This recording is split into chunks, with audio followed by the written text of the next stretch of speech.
Es la hora de la lectura. Hoy con Gaspar Melchor de Jovellanos. Gaspar Melchor de Jovellanos nació en Gijón el 5 de enero de 1744. Provenía de una familia noble, aunque poco adinerada. Cursó sus primeros estudios en Gijón y se trasladó a Oviedo para estudiar filosofía. Se graduó de bachiller en cánones, en Ávila, en el 64.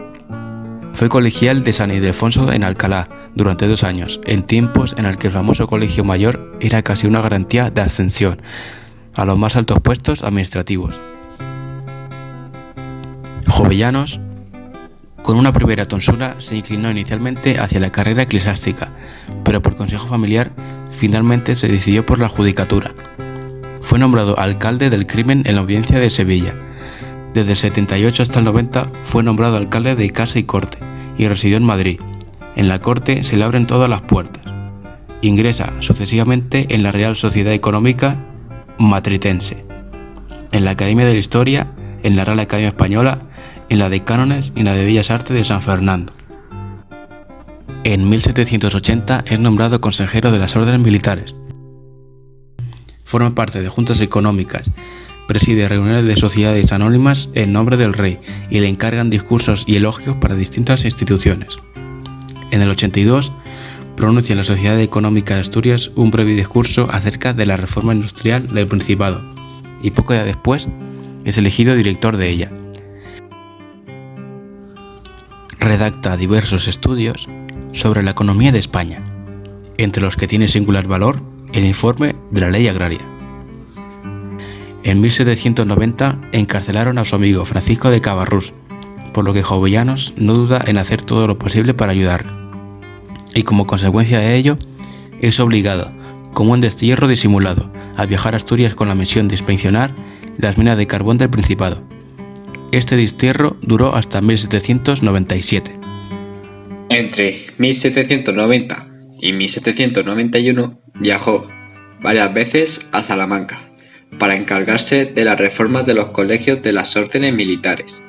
Tras la alianza con la Francia revolucionaria, Manuel Godoy pretendía realizar ciertas reformas y contar con los más importantes de los ilustrados, por lo que le ofreció a Jovellanos el puesto de embajador en Rusia, que éste rechazó. Sin embargo, el 10 de noviembre de 1797 aceptó el puesto de ministro de Gracia y Justicia, desde el que intentó reformar la justicia y disminuir la influencia de la Inquisición, pero tras 9 meses en el gobierno cesó el 17 de agosto de 1798 y volvió a Gijón. Allí proyectó la creación de una academia asturiana, que tendría como función el estudio de la historia y de la lengua asturiana.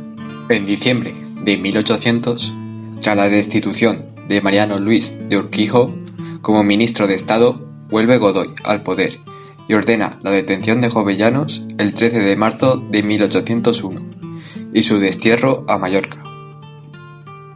Primero al monasterio de la Real Cartuja de Jesús de Nazaret, donde fue bien tratado por los monjes, y luego a la prisión del castillo de Beliver. Durante los años de prisión empeoran sus problemas físicos y aumenta su religiosidad.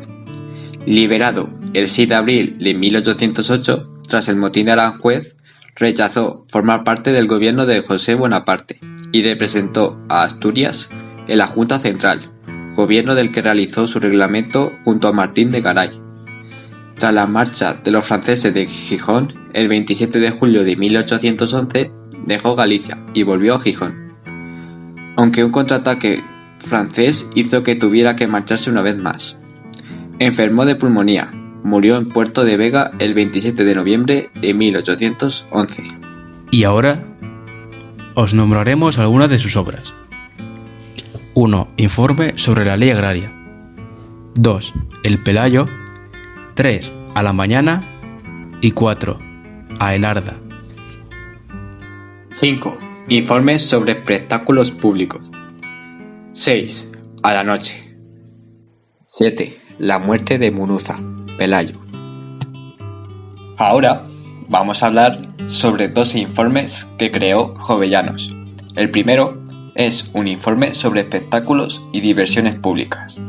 Esta obra se creó por el deseo del Supremo Consejo de Castilla de arreglar la policía de los espectáculos, por lo que eligió a la Real Academia de la Historia para que le informase sobre los juegos, espectáculos y diversiones públicas de tiempos pasados en las respectivas provincias de España. La Academia, para desempeñar este trabajo, contó con Jovellanos para su creación. Esta obra es una de las más importantes reflexiones que produjo el siglo XVIII español acerca de la sociología del ocio y de la influencia del teatro en lo moral y en las costumbres públicas.